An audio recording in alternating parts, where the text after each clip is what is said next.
हाँ तो प्यारे बच्चों, कैसे हैं आप लोग। उम्मीद करते हैं कि आप लोग एकदम अच्छे से होंगे और बहुत ही अच्छे तरीके से मन लगा करके आप लोग पढ़ाई कर रहे होंगे। प्यारे बच्चों, हम लोग आज इस क्लास में देखने वाले हैं हिस्ट्री चैप्टर नंबर 4 का ऑब्जेक्टिव क्वेश्चन, जो कि आपके परीक्षा के लिए काफी ज्यादा महत्वपूर्ण होगा। हम ये बात इसलिए कह रहे हैं क्योंकि आपको पता है, क्योंकि आपको अच्छे तरीके से पता है कि हिस्ट्री में चैप्टर नंबर 4 जो होता है वो बहुत ज्यादा इंपॉर्टेंट होता है। हिस्ट्री में चैप्टर नंबर 4 जो है वो बहुत ही ज्यादा इंपॉर्टेंट होता है। ये बात आप लोग ना ध्यान रखिएगा। तो चलो बाबू, आज ना हम एक एक चीज को अच्छे तरीके से देखेंगे, एक एक क्वेश्चन को अच्छे तरीके से समझेंगे। पहले आप लोग जल्दी से एक बार क्लास को शेयर कर दीजिए। जल्दी से आप लोग एक बार क्लास को शेयर करिए बाबू, फटाफट से, ठीक है।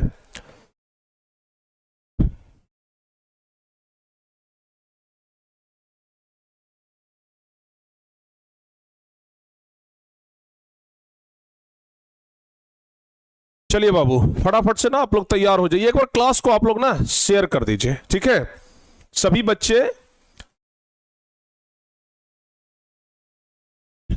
एक बार क्लास को शेयर कर दीजिए आप लोग। आज हम लोग सोशल साइंस का सबसे ज्यादा महत्वपूर्ण क्वेश्चन देखने वाले हैं। पूरे हिस्ट्री में सबसे ज्यादा जो इंपॉर्टेंट क्वेश्चन है ना, आज बाबू हम लोग उसे ही देखने वाले हैं। तो चलिए फटाफट से आप लोग तैयार हो जाइए, ठीक है। जल्दी जल्दी से आप लोग तैयार हो जाइए बाबू। भारत छोड़ो आंदोलन के बारे में भी हम आपको बता चुके हैं, ठीक है ना। आप लोग शायद नहीं देखे होंगे, हम आपको बता चुके हैं। चलिए हम ज्यादा देर नहीं करेंगे, सीधे अपने चैप्टर पे आते हैं। अच्छा, ये सही सही बताना आप लोग, आज कितने बच्चे 5 बजे वाली व्याकरण के क्लास में जुड़े थे? एकदम सही सही बताइए। 5 बजे व्याकरण का आज क्लास हुआ था। 5 बजे व्याकरण का क्लास हुआ था। आप लोग सही सही बताओ कि आज कितने बच्चे उसमें जुड़े थे।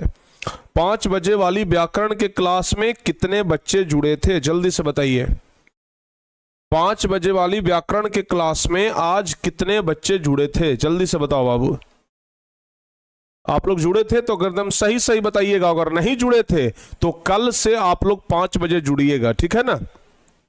आज तो हम आप लोगों को ये कारक के बारे में बता दिए हैं, ठीक है ना। आज बच्चों को हम कारक के बारे में बताए थे। जिन बच्चों को नहीं पता ना, अच्छे तरीके से याद कर लीजिएगा। आज हम आप लोगों को कारक के बारे में बताए थे, लेकिन अगली क्लास जो होने वाला है उसमें हम संधि, ये सब चीज के बारे में बताएंगे। तो अगली क्लास में जरूर जुड़िएगा, अगर इस क्लास में नहीं जुड़े हैं तो, ठीक है ना। छूटना नहीं चाहिए, क्योंकि हिंदी व्याकरण भी बहुत महत्वपूर्ण है। पूरे हिंदी में बाबू 45 नंबर का किताब से आएगा और 55 नंबर का व्याकरण से ही आएगा। तो हम लोग 55 नंबर को इग्नोर नहीं कर सकते हैं, ठीक है ना। चलिए जल्दी जल्दी से आप लोग क्या कर दीजिए, क्लास को शेयर कर दीजिए। जो बच्चे अभी तक क्लास में नहीं जुड़े हैं उनको भी जोड़ने का प्रयास करिए। और बाबू ध्यान रखना, जो बच्चे टॉपर 2.0 बैच में नहीं जुड़े हैं वो सभी बच्चे टॉपर 2.0 बैच में जरूर जुड़ जाइएगा, ठीक है ना। सभी बच्चे टॉपर 2.0 बैच में जरूर जुड़ जाएंगे, ठीक है। चलिए आगे बढ़ते हैं, हम लोग आगे बढ़ते हैं और सीधे हम लोग बाबू पहला नंबर क्वेश्चन के साथ शुरुआत करते हैं। चलिए पहला नंबर क्वेश्चन आपके स्क्रीन के ऊपर दिखाई दे रहा है। जल्दी जल्दी से ना आप लोग जवाब बताते जाइए। टोटल हम लोग आज देखेंगे लगभग 75 क्वेश्चन के आसपास है, ठीक है ना। 70-75 क्वेश्चन के आसपास है जो कि हम लोग आज देखने वाले हैं। समझ में आ रहा है ना। लगभग 70-75 क्वेश्चन के आसपास है जो कि हम लोग देखने वाले हैं। तो उसके लिए आप लोग तैयार रहिएगा, ठीक है।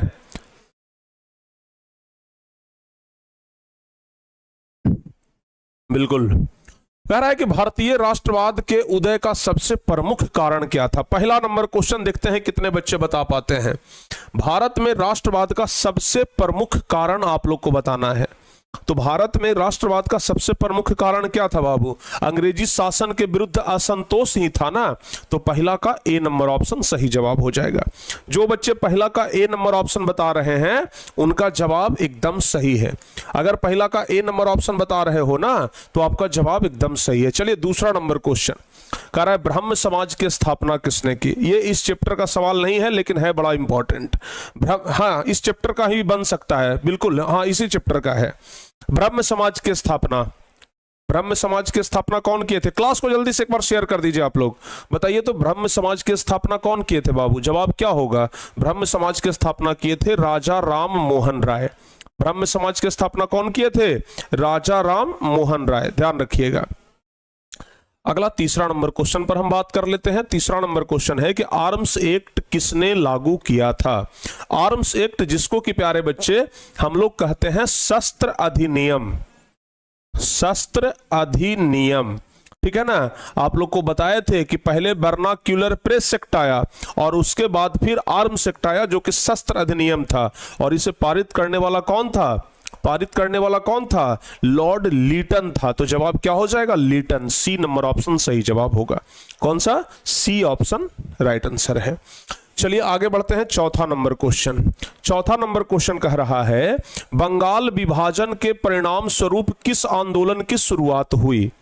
कह रहा है कि बंगाल विभाजन के परिणाम स्वरूप किस आंदोलन की शुरुआत हुई? आप लोग बताइए। बंगाल विभाजन के परिणाम स्वरूप किस आंदोलन की शुरुआत हुई? जब बंगाल विभाजन हुआ था तो कौन सा आंदोलन हुआ था? जवाब होगा बंगाल विभाजन में बंग भंग आंदोलन हुआ था। क्या हुआ था? बंग भंग आंदोलन हुआ था। चलो आगे बढ़ते हैं। पांचवा नंबर क्वेश्चन कह रहा है बंगाल विभाजन 1911 ईस्वी में किसने रद्द किया? बताइए। सभी बच्चे ने एक बार क्लास को लाइक भी कर दीजिए, क्योंकि बहुत सारे बच्चे अभी हैं जो क्लास को लाइक भी नहीं किए हैं। और बताइए तो बंगाल विभाजन 1911 ईस्वी में किसने रद्द किया था? बंगाल विभाजन को रद्द करने वाला कौन था बाबू? जल्दी जल्दी से बताइए तो आप लोग। बंगाल विभाजन को रद्द करने वाला कौन था? पांचवा नंबर क्वेश्चन जवाब हो जाएगा लॉर्ड हार्डिंज नामक एक अंग्रेज था जो कि बंगाल विभाजन को रद्द किया था। ठीक है ना? हाँ, लॉर्ड हार्डिंग होगा, हार्डिंग, हार्डिंग, ठीक है ना, ध्यान रखिएगा। चलिए आगे बढ़ते हैं। छठा, फूट डालो और राज्य करो की नीति किसने अपनाई थी? जल्दी जल्दी से आप लोग जवाब बताइए। अगर आप लोग इस चैप्टर को अच्छे तरीके से पढ़े हैं तो फिर गलती नहीं होना चाहिए, और हम तो एकदम बढ़िया तरीका से आप लोग को पढ़ाए थे, कहीं पर कोई गलती का गुंजाइश ही नहीं है। बताइए तो फूट डालो और राज्य करो की नीति किसने अपनाई? फूट डालो और राज्य करो की नीति किसने अपनाई? तो जवाब होगा फूट डालो और शासन करो की नीति अंग्रेजों ने अपनाई थी। छठा का ए नंबर ऑप्शन सही जवाब हो जाएगा। चलिए भाई सातवां नंबर क्वेश्चन है सिपाही विद्रोह कब हुआ था? सिपाही विद्रोह कब हुआ था? फटाफट से जवाब बताइए। सिपाही विद्रोह कब हुआ था? 1857, बिल्कुल सही जवाब है। सिपाही विद्रोह हुआ था 1857 को। अगला आठवां नंबर क्वेश्चन कह रहा है कि बंगाल का विभाजन कब हुआ? बंगाल विभाजन कब हुआ था? बताया है ना? बताओ बाबू जल्दी से, बंगाल विभाजन कब हुआ? तो बंगाल विभाजन हुआ था 1905 ईस्वी में। ठीक है ना? बंगाल विभाजन हुआ 1905 ईस्वी में। आठवां का बी ऑप्शन सही जवाब हो जाएगा। नौवां नंबर क्वेश्चन कह रहा है गांधी जी ने साबरमती आश्रम की स्थापना किस वर्ष की है? बताइए। गांधी जी साबरमती आश्रम की स्थापना किस वर्ष की है? अब यहां पर हम आप लोगों को एक बात बताते हैं। जब हम आपको इतिहास पढ़ा रहे थे तो हम आपको स्पष्ट बोले थे कि 1915 ईस्वी में गांधी जी भारत आए और वो स्थापना की, लेकिन 1915 तो यहां ऑप्शन में है, ये नहीं है। अगर ऐसा सिचुएशन आ जाए तो आप लोग ये वाला लगा दीजिएगा, सही हो जाएगा। ठीक है ना? क्या लगा दीजिएगा? 1916, चूंकि 1915 ऑप्शन में नहीं है, लेकिन इसका सही जवाब 1915 ही होगा। आगे बढ़ते हैं। गदर पार्टी की स्थापना किसने और कब की? 10वां नंबर क्वेश्चन बताइए। गदर पार्टी की स्थापना किसने और कब की? जवाब क्या होगा बाबू? गदर पार्टी की स्थापना किए थे लाला हरदयाल ने 1913 ईस्वी में। गदर पार्टी की स्थापना कौन किए थे? लाला हरदयाल 1913 ईस्वी में। चलिए आगे बढ़ते हैं। 11 नंबर क्वेश्चन कह रहा है 1915 में काबुल में भारत की अस्थायी सरकार का अध्यक्ष किसे बनाया गया था? बताइए। 1915 ईस्वी में काबुल में भारत की अस्थायी सरकार का अध्यक्ष किसे बनाया गया था? जवाब होगा, ये आपके लिए एक नया क्वेश्चन है, जवाब होगा महेंद्र प्रताप सिंह को। बी ऑप्शन सही होगा। चलिए भाई 12 नंबर क्वेश्चन कह रहा है कि लखनऊ समझौता किस वर्ष हुआ था? बता सकते हैं? लखनऊ समझौता किस वर्ष हुआ था? 12 नंबर क्वेश्चन जवाब होगा 1918 ईस्वी में। ये सब ना अगर याद नहीं है तो याद कर लीजिएगा, समझ गए? अगर याद नहीं है तो आप लोग याद कर लीजिएगा। चलिए आगे बढ़ते हैं। 13 नंबर क्वेश्चन 13 नंबर कह रहा है कि महात्मा गांधी दक्षिण अफ्रीका से भारत कब वापस आए? महात्मा गांधी दक्षिण अफ्रीका से भारत कब आए थे? कोई बच्चे बता सकते हैं? महात्मा गांधी दक्षिण अफ्रीका से भारत कब आए थे?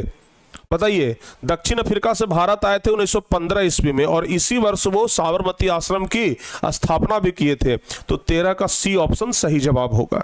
चलो बाबू 14 नंबर कह रहा है कि कामबिल तथा न्यू इंडिया का प्रकाशन किसने किया? कामबिल तथा न्यू इंडिया का प्रकाशन किसने किया? जवाब बताइए। कामबिल तथा न्यू इंडिया का प्रकाशन किसने किया? तो जवाब होगा एनी बेसेंट ने। 14 का ए ऑप्शन सही होगा। अगला नंबर क्वेश्चन बता दीजिए। कुछ नया क्वेश्चन भी आपको मिलेगा, ठीक है ना, चैप्टर के अलावा हट करके, चैप्टर से हट करके कुछ नया क्वेश्चन भी आपको मिलेगा। चलो बाबू अगला बताओ, जलियांवाला बाग हत्याकांड कब हुआ था? देखते हैं कितने बच्चे इसका सही जवाब देते हैं। फटाफट से बताइए तो हम देखते हैं आप लोग का आंसर। जलियांवाला बाग हत्याकांड जल्दी जल्दी से बताओ बाबू।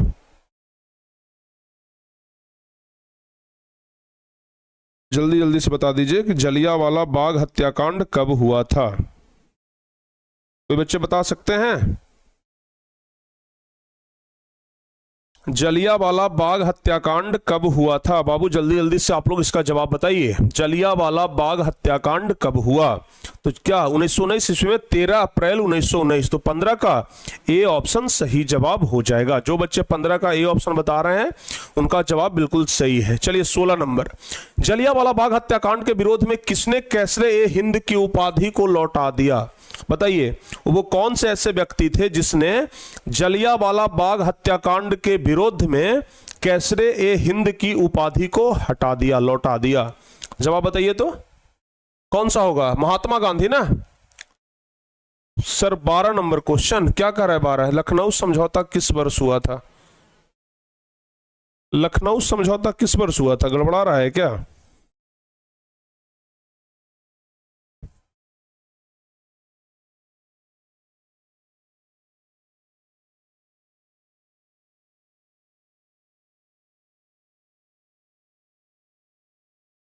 उन्नीस 1916 में हुआ है ना। मिस्टेक हो गया बाबू, 1916 ध्यान रखिएगा। 12 का ए ऑप्शन सही जवाब होगा। 12 का ए ऑप्शन हो जाएगा, ठीक है ना। चलिए आगे बढ़ते हैं, आगे बढ़ते हैं, आगे बढ़ते हैं। हाँ इसका जवाब क्या होगा? इसका जवाब तो गांधी जी ने। कैसरे हिंद की उपाधि को कौन लौटाए थे? गांधी जी लौटाए थे ना। तो जवाब होगा गांधी जी। चलिए अगला, रॉलेट एक्ट किस वर्ष पारित हुआ? जवाब बताइए। रॉलेट एक्ट, रॉलेट एक्ट को पारित करने वाले थे सर सिडनी रॉलेट, ठीक है ना। तो क्वेश्चन पूछ रहा है कि रॉलेट एक्ट किस वर्ष पारित हुआ? जवाब बताओ बाबू आप लोग। रॉलेट एक्ट किस वर्ष पारित हुआ? जवाब बताइए। जवाब होगा कि रॉलेट एक्ट पारित हुआ था 1919 ईस्वी में। बी नंबर ऑप्शन सही होगा। अगला बता दीजिए, रॉलेट एक्ट कानून किस उद्देश्य से बनाया गया था? रॉलेट एक्ट नामक जो कानून था वो किस उद्देश्य से बनाया गया था? आप ये बता दीजिए। रॉलेट एक्ट जो रॉलेट कानून था वो किस उद्देश्य से बनाया गया था? क्रांतिकारी गतिविधियों पर अंकुश लगाने के लिए, क्योंकि यह एक ऐसा कानून था इसमें न अपील, न वकील, न दलील, ये सब बोला जाता था, ठीक है ना। आगे बढ़ते हैं। 19वां नंबर क्वेश्चन कह रहा है कि जलियांवाला बाग हत्याकांड की जांच के लिए सरकार ने किस समिति का गठन किया था? जब जलियांवाला बाग हत्याकांड हुआ तो सरकार ने जांच के लिए एक समिति बनाई जिसको हंटर समिति बोलते हैं, ठीक है ना। जवाब याद रखिएगा, हंटर समिति। 19 का ए ऑप्शन सही होगा, ठीक है बाबू। चलिए आगे बढ़ते हैं। 20वां नंबर क्वेश्चन कह रहा है कि तुर्की में खलीफा का पद किस वर्ष समाप्त हुआ? 20वां नंबर क्वेश्चन बताइए। तुर्की में खलीफा का पद किस वर्ष समाप्त हुआ? तो 1924 में। सी नंबर ऑप्शन सही होगा। अगला नंबर क्वेश्चन कह रहा है कि भारत में खिलाफत आंदोलन कब और किस देश के शासक के समर्थन में शुरू हुआ? खिलाफत आंदोलन कब शुरू हुआ और किस देश के शासक के समर्थन में शुरू हुआ? आपको यह बताना है। बताइए। खिलाफत आंदोलन कब शुरू हुआ और किस देश के समर्थन में? तो जवाब होगा 1919 ईस्वी को तुर्की के समर्थन में। 1919 ईस्वी को तुर्की के समर्थन में। अगला बता दीजिए। 22 नंबर क्वेश्चन कह रहा है कि गांधी जी को महात्मा की उपाधि किसने दी थी? गांधी जी को महात्मा की उपाधि किसने दी थी? तो रविंद्रनाथ टैगोर ने। बिल्कुल एकदम सही जवाब, C number option. Rabindranath Tagore, बिल्कुल सही है ना। चलिए अगला नंबर क्वेश्चन का जवाब बताओ बाबू आप लोग। गांधी जी ने सर्वप्रथम किस अंग्रेजी नीति का विरोध किया था? अगला नंबर क्वेश्चन 23 नंबर क्वेश्चन का जवाब बता दीजिए कि गांधी जी ने सर्वप्रथम किस नीति का विरोध किया था? नस्लवाद का है, नस्लवाद का विरोध किया था। 23 का ए ऑप्शन सही जवाब होगा, नस्लवाद का विरोध किया था। अगला नंबर क्वेश्चन बताइए, चौरी चौरा वर्तमान भारत में किस राज्य में स्थित है? चौरी चौरा किस राज्य में है जहां पर चौरी चौरा हत्याकांड हुआ था? तो चौरी चौरा है उत्तर प्रदेश में, सी ऑप्शन सही जवाब हो जाएगा। चौरी चौरा कहां में है? उत्तर प्रदेश में है, ध्यान रखिएगा, ठीक है ना। हाँ?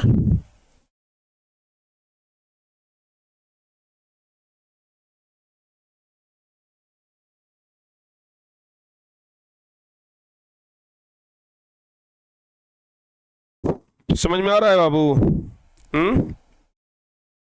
चलिए आगे बढ़ते हैं। 25वां नंबर क्वेश्चन 25 कह रहा है कि महात्मा गांधी अपना राजनीतिक गुरु किसे मानते थे? महात्मा गांधी अपना राजनीतिक गुरु किसे मानते थे? जवाब बताइए तो। महात्मा गांधी अपना राजनीतिक गुरु किसे मानते थे? गोपाल कृष्ण गोखले को, ठीक है ना। जवाब याद रखिएगा, गोपाल कृष्ण गोखले। 25 का बी ऑप्शन सही होगा। अगला नंबर क्वेश्चन, बस 50 क्वेश्चन और है, टोटल 75 क्वेश्चन के आसपास है। हिंद स्वराज में गांधी जी ने किस आंदोलन का उल्लेख किया है? गांधी जी का एक पुस्तक है हिंद स्वराज, तो गांधी जी ने अपनी पुस्तक हिंद स्वराज में किस आंदोलन का उल्लेख किया है? जवाब बताइए।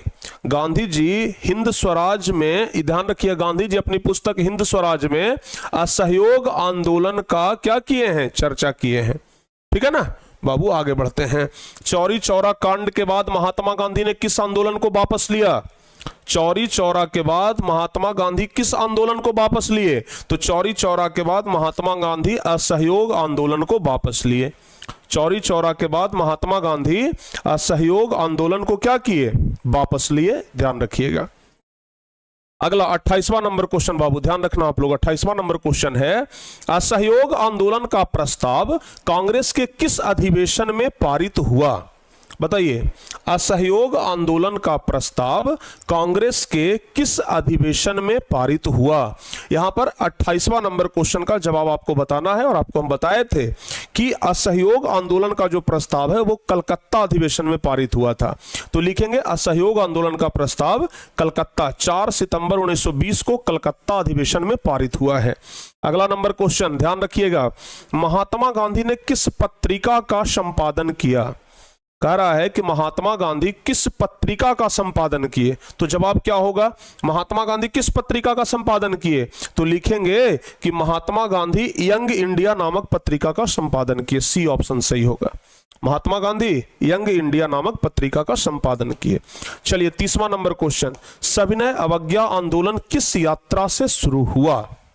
फटाफट से बताओ बाबू जवाब। सब कुछ आपको बताए हुए हैं, एक भी क्वेश्चन नहीं है जो आपको ना बताए हो, सारा टॉपिक आपको पढ़ाया गया है। तो बताइए, सविनय अवज्ञा आंदोलन किस यात्रा से शुरू हुआ था? दांडी यात्रा से, जो कि नमक कानून को भंग करने वाला यात्रा था। तो जवाब होगा 1930 का दांडी यात्रा। अगला नंबर क्वेश्चन बता दीजिए, कांग्रेस ने किस तिथि को पूर्ण स्वतंत्रता दिवस मनाया? कांग्रेस किस तिथि को पूर्ण स्वतंत्रता दिवस मनाया? तो कांग्रेस ने किस तिथि को पूर्ण स्वतंत्रता दिवस मनाया था? 31 का सही जवाब क्या हो जाएगा? 26 जनवरी 1930 ईस्वी को, ठीक है ना। 26 जनवरी 1930 ईस्वी को कांग्रेस ने पूर्ण स्वतंत्रता दिवस मनाया।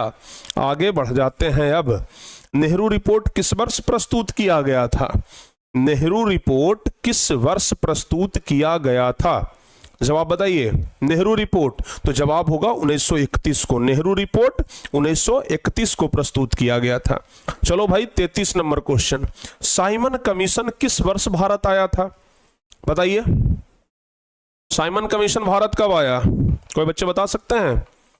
साइमन कमीशन भारत कब आया था? साइमन कमीशन में 7 सदस्य थे और ये सब 1928 ईस्वी को भारत आए थे, ठीक है ना। आगे बढ़ जाते हैं। अब अगला नंबर क्वेश्चन, पूर्ण स्वराज की मांग का प्रस्ताव कांग्रेस के किस वार्षिक अधिवेशन में पारित हुआ? पूर्ण स्वराज की मांग का प्रस्ताव आपको पता है बाबू? बताइए तो इसका जवाब क्या होगा? पूर्ण स्वराज के मांग का प्रस्ताव कांग्रेस के किस वार्षिक अधिवेशन में पारित हुआ था? 1929 के लाहौर अधिवेशन में, याद रहेगा, 1929 के लाहौर अधिवेशन में पारित हुआ था। चलिए आगे बढ़ते हैं। 35 नंबर क्वेश्चन कह रहा है कि सविनय अवज्ञा आंदोलन कब शुरू हुआ? सविनय अवज्ञा आंदोलन कब शुरू हुआ? जवाब बताइए, सविनय अवज्ञा आंदोलन कब शुरू हुआ? 35 नंबर क्वेश्चन जवाब होगा सविनय अवज्ञा आंदोलन 1930 को शुरू हुआ था। 35 का बी ऑप्शन सही जवाब होगा। अगला नंबर क्वेश्चन देख लेते हैं। इनमें से किसे बादशाह खान या सीमांत गांधी कहा जाता है?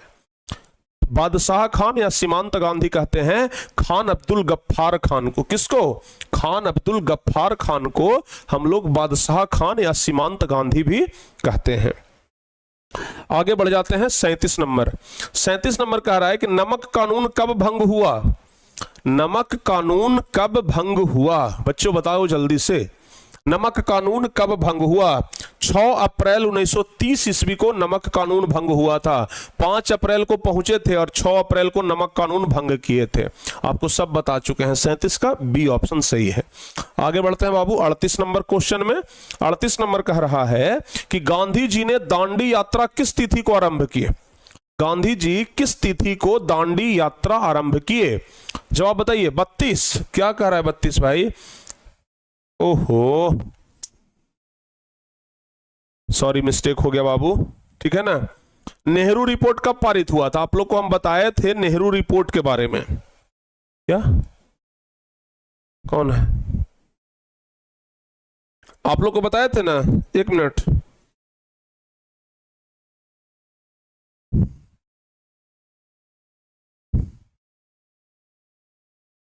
हाँ ठीक, चलो बाबू बताओ जल्दी से। नेहरू रिपोर्ट 1928 को पारित हुआ था, आपको पता होना चाहिए। नेहरू रिपोर्ट कब पारित हुआ था? 1928 को। तो 32 का सी नंबर ऑप्शन जो है वो सही, सॉरी हाँ 32 का सी नंबर ऑप्शन सही जवाब हो जाएगा, बिल्कुल सही है। चलिए आगे बढ़ जाते हैं। अब आगे बढ़ जाते हैं। दांडी यात्रा किस तिथि को आरंभ की? 32 नंबर क्वेश्चन बताइए।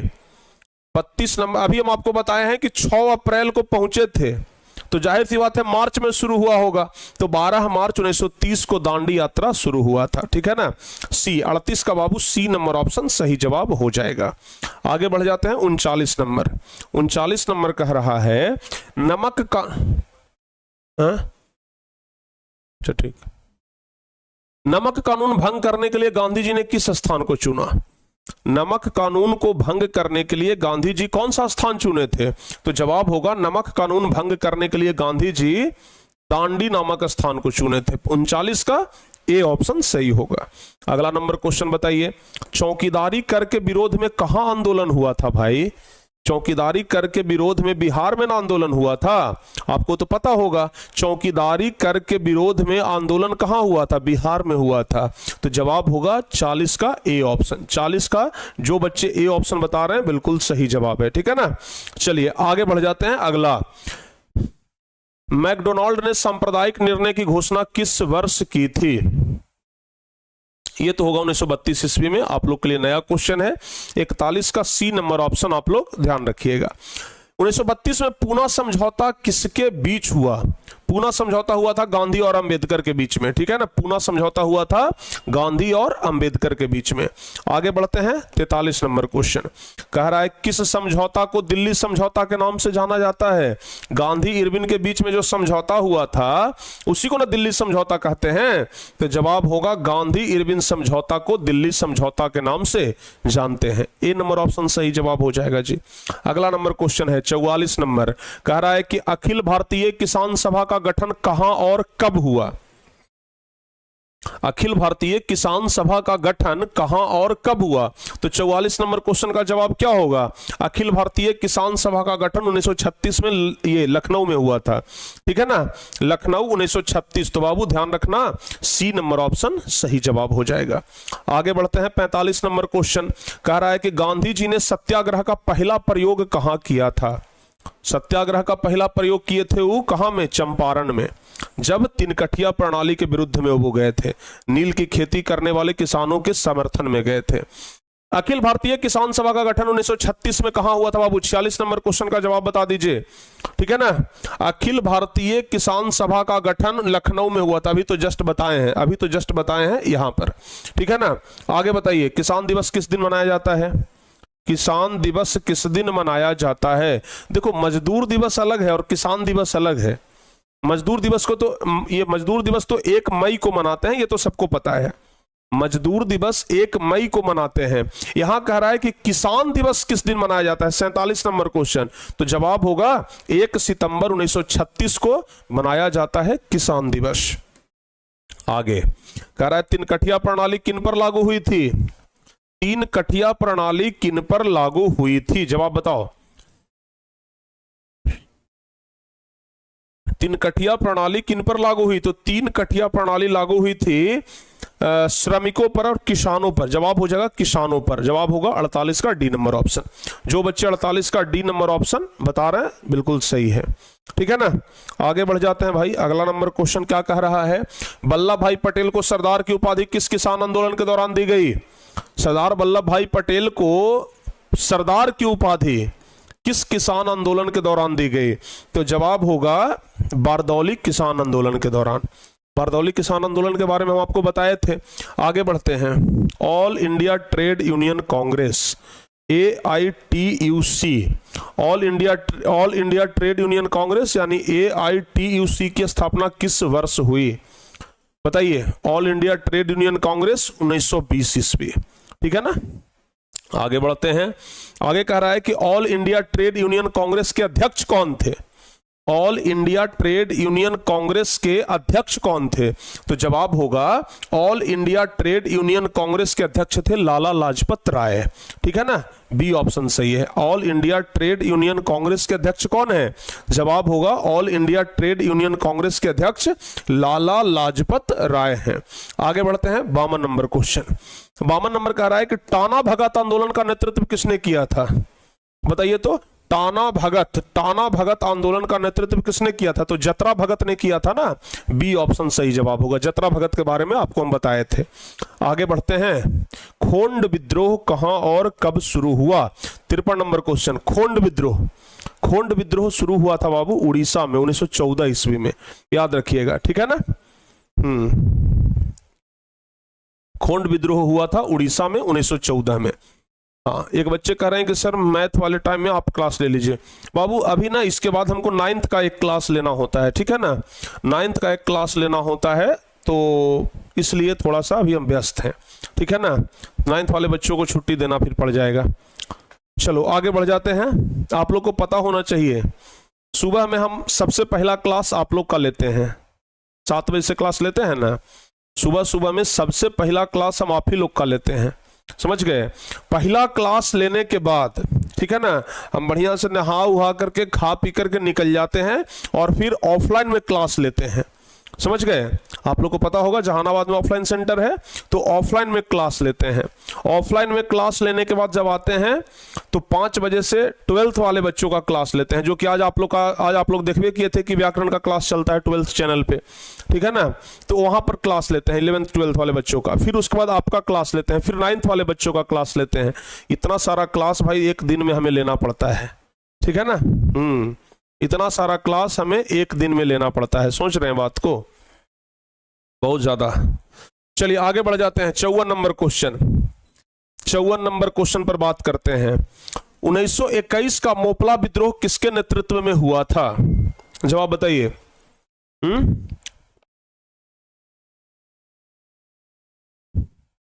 हाँ, डेली कम से कम 7 घंटा का हम क्लास लेते हैं। डेली कम से कम 7 घंटा का क्लास लेते ही हैं बाबू हम, ठीक है ना। सोच लीजिए।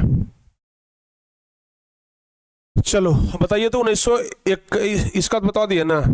1921 का मोपला विद्रोह किसके नेतृत्व में हुआ था? 54 नंबर क्वेश्चन। जवाब होगा मोपला विद्रोह हुआ था अली मुसलियार के नेतृत्व में। किसके नेतृत्व में? अली मुसलियार के नेतृत्व में, ठीक है ना। चलिए आगे बढ़ते हैं। 55 नंबर क्वेश्चन। 55 नंबर क्वेश्चन पर बात करते हैं। अल्लूरी सीताराम राजू कौन थे? अल्लूरी सीताराम राजू कौन थे? एक संत थे, उग्रवादी थे, आंध्र का आदिवासी नेता थे, इनमें से कोई नहीं। तो जवाब होगा आंध्र प्रदेश का एक आदिवासी नेता थे। सी नंबर ऑप्शन सही जवाब हो जाएगा। ठीक है ना। चलिए आगे बढ़ जाते हैं बाबू। अगला क्वेश्चन है, अली मुसलियार ने किस विद्रोह का नेतृत्व किया था? अली मुसलियार ने किस विद्रोह का नेतृत्व किया था? 56 नंबर क्वेश्चन जवाब हो जाएगा अली मुसलियार ने मोपला विद्रोह का। चलिए आगे बढ़ते हैं। नेतृत्व किया था। अगला है रंपा विद्रोह कब हुआ? 57 नंबर क्वेश्चन। रंपा विद्रोह बताइए तो। 1916 ईस्वी, ध्यान रखिएगा। रंपा विद्रोह 1916, 57 का ना ए ऑप्शन सही जवाब होगा। अगला नंबर क्वेश्चन है, भारतीय राष्ट्रीय कांग्रेस की स्थापना कब हुई? बताइए, भारतीय राष्ट्रीय कांग्रेस की स्थापना कब हुई? 58 नंबर क्वेश्चन।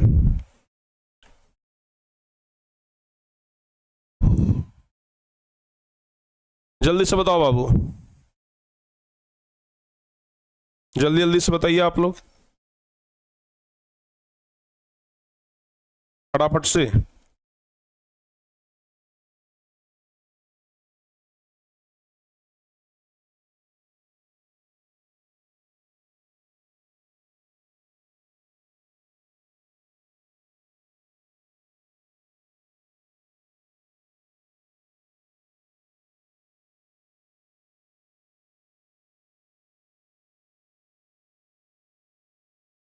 चलो आगे बढ़ते हैं। अब भारतीय राष्ट्रीय कांग्रेस की स्थापना कब हुई? समझ में आ गया ना। भारतीय राष्ट्रीय कांग्रेस की स्थापना कब हुई थी? 1885 में, ये तो सबको पता है। ए नंबर ऑप्शन सही जवाब हो जाएगा। चलिए आगे बढ़ते हैं। भारतीय राष्ट्रीय कांग्रेस की स्थापना किसने की थी? भारतीय राष्ट्रीय कांग्रेस की स्थापना किसने की? जवाब बताओ बाबू, जवाब क्या होगा? भारतीय राष्ट्रीय कांग्रेस की स्थापना किए थे ए ओ ह्यूम। 59 का ए नंबर ऑप्शन सही जवाब हो जाएगा। चलिए आगे बढ़ते हैं। 60वां नंबर क्वेश्चन, भारतीय राष्ट्रीय कांग्रेस के पहले अध्यक्ष कौन थे? भारतीय राष्ट्रीय कांग्रेस के पहले अध्यक्ष कौन थे? सर आप डिटेल में नहीं पढ़ा रहे हैं क्या भाई? कौन सा टॉपिक डिटेल में नहीं पढ़ाए हैं? कोई एक टॉपिक का नाम बता दीजिए आप हमें। ठीक है ना, हम आपको खुली चुनौती देते हैं, आप कोई एक टॉपिक का नाम बता दीजिए जिसको हम डिटेल में ना पढ़ाए हों। ऐसा कभी हो नहीं सकता है कि हमारे नजर से डिटेल छूट जाए। हाँ, बड़ा मुश्किल रहा होगा, अपवादे का आदगो रहा होगा कि गलती से छूट गया हो, नहीं तो ऐसे नहीं छूट सकता है हमसे। पूरी डिटेल में कोई भी चीज पढ़ाते हैं। पढ़ाते हैं कि नहीं पढ़ाते हैं बाबू, बताओ आप लोग। हम पढ़ाने में कभी आप लोग को ऐसा लगता है कि सर शॉर्टकट में निकल रहे हैं या फिर सर पूरे डिटेल में नहीं जा रहे हैं? कभी आप लोग को ऐसा लगता है? कभी हम शॉर्टकट का रास्ता नहीं अपनाते। हम अपने पढ़ाई के प्रति ईमानदार हैं, हम अपने पढ़ाने के प्रति ईमानदार हैं। ठीक है ना। हाँ बताओ, भारतीय राष्ट्रीय कांग्रेस के पहले अध्यक्ष कौन थे? व्योमेश चंद्र बनर्जी थे। ठीक है ना। 60 का बी नंबर ऑप्शन सही जवाब हो जाएगा। 60 का बी नंबर ऑप्शन ध्यान रखिएगा। 61 नंबर बता दो भाई आप लोग। अब 61 नंबर कह रहा है कि बंबई में कांग्रेस समाजवादी दल की स्थापना कब हुई? बंबई में कांग्रेस समाजवादी दल की स्थापना कब हुई? जवाब बताइए। बंबई में कांग्रेस समाजवादी दल की स्थापना हुई थी, ध्यान रखना। 61 का बी नंबर ऑप्शन सही होगा, 1934 ईस्वी में। ये सब आपके लिए ना नया क्वेश्चन हो सकता है।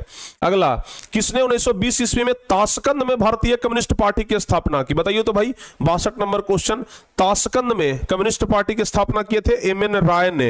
एम.एन. राय जो थे वो कम्युनिस्ट पार्टी की स्थापना किए थे। अगला नंबर क्वेश्चन बता दीजिए, बिहार समाजवादी दल की स्थापना किसने की थी? बिहार समाजवादी दल की स्थापना किसने की थी? जवाब बताओ। बिहार समाजवादी दल की स्थापना, ध्यान रखिएगा, करने वाले व्यक्ति थे जयप्रकाश नारायण, जेपी नारायण। ठीक है ना, बहुत बड़ा आंदोलन किए थे ये। अगला नंबर क्वेश्चन कह रहा है, हिंदुस्तान सोशलिस्ट रिपब्लिकन आर्मी की स्थापना कब हुई थी? हिंदुस्तान सोशलिस्ट रिपब्लिकन आर्मी की स्थापना कब हुई थी? 1928 ईस्वी। ये भी एकदम आप लोग के लिए नया क्वेश्चन है। अगला, फॉरवर्ड ब्लॉक की स्थापना किसने की थी बाबू बताओ, ये क्वेश्चन इंपॉर्टेंट है जी। फॉरवर्ड ब्लॉक की स्थापना करने वाले थे सुभाष चंद्र बोस, सी ऑप्शन सही होगा। Forward block Subhash Chandra Bose. अगला नंबर क्वेश्चन आप लोग बता दीजिए। अगला नंबर क्वेश्चन है, मोहम्मद अली जिन्ना ने अपनी 14 सूत्री मांग किस वर्ष प्रस्तुत की थी? मोहम्मद अली जिन्ना अपनी 14 सूत्री मांग 1929 ईस्वी में प्रस्तुत की है। अगला नंबर क्वेश्चन बता दीजिए भाई आप लोग, कह रहा है कि किस अधिनियम के द्वारा मुसलमानों को पृथक प्रतिनिधित्व प्रदान किया गया, यानी कि अलग से प्रतिनिधित्व प्रदान किया गया था, किस अधिनियम के द्वारा? 1909 अधिनियम के द्वारा। चलो आगे बढ़ते हैं। 1905 ईस्वी में बंगाल विभाजन किसके समय में हुआ था? बंगाल विभाजन किसके समय में हुआ? 68 नंबर बता दीजिए। लॉर्ड कर्जन के समय में हुआ था बंगाल विभाजन, याद है? किसके समय में हुआ था? लॉर्ड कर्जन, ध्यान रखना बाबू, लॉर्ड कर्जन के समय में हुआ था बंगाल विभाजन। अगला नंबर क्वेश्चन बताइए, ऑल इंडिया मुस्लिम लीग की स्थापना कब हुई? ऑल इंडिया मुस्लिम लीग, तो मुस्लिम लीग की स्थापना हुआ था 1906 ईस्वी में। ऑल इंडिया मुस्लिम लीग 1906 ईस्वी में। अगला नंबर क्वेश्चन, अलीगढ़ आंदोलन का नेतृत्व किसने किया? अलीगढ़ आंदोलन का नेतृत्व किसने किया था? तो जवाब होगा, अलीगढ़ आंदोलन का नेतृत्व करने वाले थे सैयद अहमद खां। लगभग 10% क्वेश्चन आपको बाहर से दिखा होगा, वो सब क्वेश्चन भी जरूर याद कर लीजिएगा, ठीक है ना, जो कि हम सिलेबस में चर्चा नहीं किए हैं लेकिन ऑब्जेक्टिव क्वेश्चन में हम डाल दिए हैं। चलिए, अलीगढ़ में मोहम्मद एंग्लो ओरिएंटल कॉलेज की स्थापना किसने की थी? यह भी आप लोग के लिए नया क्वेश्चन है, तो बताओ बाबू, मोहम्मद एंग्लो ओरिएंटल कॉलेज की स्थापना कौन किए थे? जवाब होगा सर सैयद अहमद खां, सर सैयद अहमद खां, ठीक है ना। आगे बताइए, आगे बताइए, स्वराज पार्टी के अध्यक्ष कौन थे? आगे 72 नंबर क्वेश्चन बता दो भाई, स्वराज पार्टी के अध्यक्ष, तो स्वराज पार्टी के अध्यक्ष कौन थे? चितरंजन दास थे, ध्यान रखिएगा, सी ऑप्शन सही होगा। अगला नंबर क्वेश्चन, वेदों की ओर लौटो का नारा किसने दिया? वेदों की ओर लौटो का नारा किसने दिया? 73 नंबर क्वेश्चन, वेदों की ओर लौटो का नारा किसने दिया? जवाब होगा वेदों की ओर लौटो स्वामी दयानंद सरस्वती रामकृष्ण, वेदों की ओर लौटो स्वामी दयानंद सरस्वती। 73 का सी नंबर ऑप्शन सही जवाब हो जाएगा। अगला 74 नंबर क्वेश्चन कह रहा है, हिंदू महासभा की स्थापना कब और किसके द्वारा की गई? हिंदू महासभा की जो स्थापना हुई, हिंदू महासभा की जो स्थापना हुई वो कब और किसके द्वारा की गई? बताइए, हिंदू महासभा की स्थापना कब और किसके द्वारा की गई? 74 नंबर क्वेश्चन बता दीजिए, जवाब क्या होगा? 1915 में मदन मोहन मालवीय के द्वारा, 1915 मदन मोहन मालवीय। अगला नंबर क्वेश्चन बता दीजिए आप लोग, भारत छोड़ो आंदोलन का प्रसिद्ध नारा क्या था? भारत छोड़ो आंदोलन का नारा था करो या मरो, जिसको अंग्रेजी में कहते हैं डू और डाई, ठीक है ना, करो या मरो। चलिए अगला नंबर क्वेश्चन बताइए, राष्ट्रीय स्वयंसेवक संघ की स्थापना कब और किसने की? आरएसएस जिसको बोलते हैं राष्ट्रीय स्वयंसेवक संघ, तो इसकी स्थापना केबी हेडगेवार ने 1925 में किया था, याद है ना, इसकी स्थापना केबी हेडगेवार ने 1925 में किया था। और अब है बाबू सबसे अंतिम क्वेश्चन, राष्ट्रीय स्वयंसेवक संघ की स्थापना कब हुई थी? अभी तो हम यहां पर बता दिए 1925 ईस्वी, तो यहां का बदल जाएगा, यहां भी 1925 ईस्वी ही होगा, तो 77 का बी नंबर ऑप्शन सही जवाब होगा। समझ में आ गया ना? 77 का बी नंबर ऑप्शन जो है वो सही जवाब होगा। बताओ बाबू, पूरा समझ में आ गया? कितना क्वेश्चन सही किए हैं? 77 में से आप लोगों ने कितना सही किया? जवाब बताइए। 77 में आप लोगों ने कितना सही किया? जवाब बताओ तो जल्दी से जी। 77 में से आप लोगों ने बाबू बताओ कितना सही किया, कितना सही और कितना गलत, जल्दी जल्दी से जवाब बताइए। 77 क्वेश्चन में से कितना सही किए? एकदम सही से बताइएगा।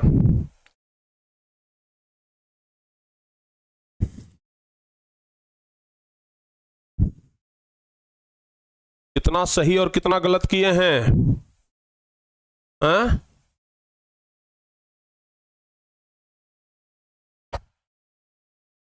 55, मात्र 55 सही हुआ।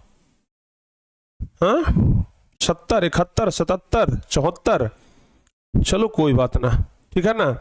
कल हम आप लोगों का बायोलॉजी का ऑब्जेक्टिव टेस्ट लेंगे, ठीक है ना।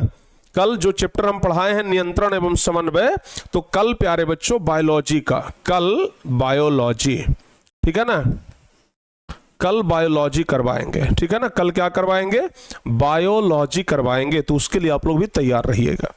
कल हम बायोलॉजी का टेस्ट लेने वाले हैं। और जो बच्चे केमिस्ट्री के लिए सुबह में 7 बजे नहीं जुड़ते हैं, तो उनसे हम एकदम आदर पूर्वक कहना चाहते हैं कि आप लोग सुबह में 7 बजे जुड़ करके एप्लीकेशन पे क्लास करिए केमिस्ट्री का भाई, तब जाकर के कुछ सुधरेगा, तब जाकर के कुछ सुधार आएगा। आप लोग क्लास अगर नहीं करेंगे तो फिर कैसे होगा? समझ में आ रहा है ना? हाँ, बिल्कुल क्लियर है। चलिए, तो बाबू ध्यान रखना, आज तो हम पूरा हिस्ट्री कंप्लीट करवा दिए, ठीक है ना। अब हिस्ट्री में 4 चैप्टर और बचा है, ठीक है, उसे भी हम जरूर कंप्लीट करवा देंगे। केमिस्ट्री में हम लोग जो धातु अधातु वाला चैप्टर पढ़ रहे हैं, उसके बाद बचेगा 2 चैप्टर और, कार्बन तथा इसके यौगिक और तत्वों का आवर्त वर्गीकरण। तो ये 2 चैप्टर हम खत्म कर देना चाह रहे हैं दशहरा के पहले ही, ठीक है ना। दशहरा यानी दुर्गा पूजा के पहले ही हम ये दोनों चैप्टर केमिस्ट्री का खत्म कर देना चाह रहे हैं। इसके अलावा हम चाह रहे हैं कि दशहरा के पहले अपना पूरा साइंस जो है वो पोर्शन समाप्त हो जाए, ठीक है ना। दशहरा के पहले साइंस पोर्शन जो है वो एकदम अच्छे तरीके से समाप्त हो जाए तो ज्यादा बेहतर है, ठीक है ना। साइंस पूरा समाप्त कर देंगे हम दशहरा के पहले। समझ में आ गया ना? हाँ, दशहरा के पहले तक साइंस समाप्त ही हो जाएगा, आप ये मान के चलिए। तो चलो बाबू, आज की क्लास हम यहीं पर खत्म करते हैं। बाकी आगे की क्लास के लिए आप लोग तैयार रहिएगा, कल वाला क्लास के लिए आप लोग तैयार रहिएगा, ठीक है ना। कल की क्लास के लिए आप लोग तैयार रहिएगा। मैथ के लिए बाबू अभी हम कोई अपडेट आपको नहीं करेंगे, थोड़ा और समय हम लेंगे, 1 या 2 दिन का हम और समय लेंगे, ठीक है ना, मैथ के लिए। उसके बाद हम आप लोग को बताएंगे, ठीक है ना, मैथ के लिए, ठीक है ना। मैथ के लिए हम आप हमें 1-2 दिन का और समय दे दीजिए। तब तक जो पहले पढ़ाई हो गया ना उसका रिवीजन करिए आप लोग। तब तक जो पहले पढ़ाई हो गया है उसका आप लोग अच्छे तरीके से क्या करिए, रिवीजन करिए। बाकी फिर प्यारे बच्चों कल की क्लास में हम आपके साथ मिलेंगे, तब तक के लिए। और हाँ, जाते जाते कमेंट करके जरूर बताइएगा ये क्लास आपको कैसा लगा। तब तक के लिए जय हिंद, धन्यवाद।